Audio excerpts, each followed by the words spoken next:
இலக்கிய நேயர்களுக்கு வணக்கம். நம்ம இலக்கிய சீரியல்ல இன்னைக்கு என்ன சுவாரஸ்யமா பார்க்க போறோம்னா, இந்த அஞ்சலியால பாதிக்கப்பட்ட இந்த மாசிலாமணியும், இந்த கௌதமுக்கும் கண்டிப்பா இந்த அஞ்சலி பதில் சொல்லணும்னு நினைக்கிறவங்க மறக்காம இந்த வீடியோக்கு லைக் பண்ணுங்க. ஏன்னா வரப்போற எபிசோட்ல எல்லாத்துக்கும் முழு காரணமா இருக்கிறது நம்ம கௌதம் மேல போலியான கேஸ் கொடுத்தது எல்லா உண்மையுமே இப்ப நம்ம மாசிலாமணி சார் சொல்லி நம்ம கௌதமுக்கு தெரிய வந்துருச்சுங்க. ஏன்னா முழு காரணமா இருக்கிறது இந்த அஞ்சலி தான். கண்டிப்பா பல நாள் திருட ஒரு நாள் வெளிவருவான் அப்படின்றதுக்கு உதாரணம் நம்ம அஞ்சலி தாங்க.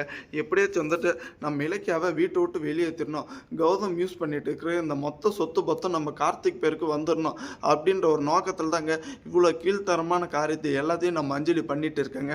ஒரு கட்டத்தில் இந்த பைரவையும் கூட்டு சேர்த்துட்டு இந்த எஸ்எஸ்கே சொல்கிற மாதிரி ஆடிட்டு இப்படி ஒரு கேவலமான பிரிவில் வாழ்ந்துட்டு இருக்காங்க.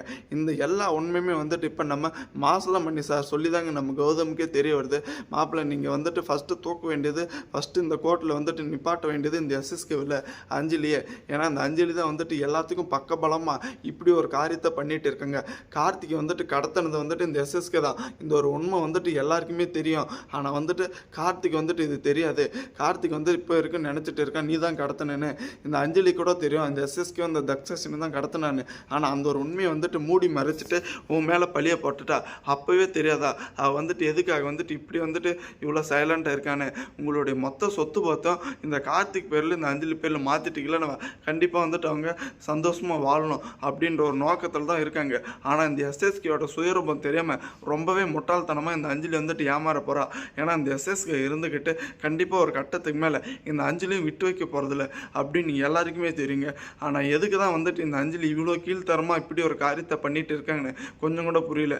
ஏன்னா வரப்போகிற எபிசோடில் கண்டிப்பாக நம்ம கார்த்திக் கொடுத்த அந்த ஒரு நோட்டீஸ்னால நம்ம கௌதம் திரும்ப கோர்ட்டுக்கு போய் பதில் சொல்லியே திருங்க. அதுக்கு முன்னாடி போலியான எவிடன்ஸ் எப்படியாச்சும் கலெக்ட் பண்ணணும்னு நினச்சிட்டு இருக்கேங்க.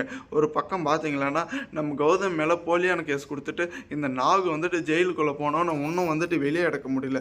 நாகு இப்போ அடுத்தபடியாக நான் மணின்னு ஒரு டாக்டர் சொன்னேன். அவங்க இந்த அஞ்சலிக்கும் எஸ்எஸ்க்கும் தெரியாமல் நீங்கள் போய் மீட் பண்ணுங்கள். ஏன்னா அந்த டாக்டர்கிட்ட தான் எல்லா ஒரு உண்மையுமே இருக்குது. அடுத்தபடியாக இந்த எஸ்எஸ்க்கும் இந்த அஞ்சலியும் என்ன சதி திட்டம் போட்டு வச்சுட்டு இருக்காங்க, உங்களுக்கு எப்படி ஆபத்து வரப்போகுது அப்படின்றது எல்லாமே அந்த டாக்டருக்கு தெரியும்னு எல்லா உண்மையுமே இப்போ நம்ம நாகு இருந்துக்கிட்டு நம்ம இலக்கிய கட்டி கௌதம் கிட்டே சொல்ல போகிறாங்க. அடுத்தபடியாக நம்ம எதிர்பார்க்காத மாதிரி மொத்த உண்மையும் நம்ம இலக்கிய கண்டுபிடிச்சி ஒரு கட்டத்தில் நம்ம நாகு கூடிய சீக்கிரம் விடுதலை பண்ணோம். இந்த அஞ்சலியும் இந்த எஸ்எஸ்க்கும் ஜெயிலுக்குள்ளே போகணும்னு நினைக்கிறவங்க உங்கள் கருத்துக்களை கமெண்ட் பண்ணுங்கள். தேங்க்ஸ் ஃபார் வாட்சிங் இலக்கிய நேயர்களுக்கு. நம்ம சேனலுக்கு புதுசாக இருந்தால் சப்ஸ்கிரைப் பண்ணிட்டு பெல்லை காலை தட்டிப்போங்க. அப்போ தாங்க நம்ம போகிற வீடியோ உங்களுக்கு உடனுக்குடனே நோட்டிஃபிகேஷன் வரும்.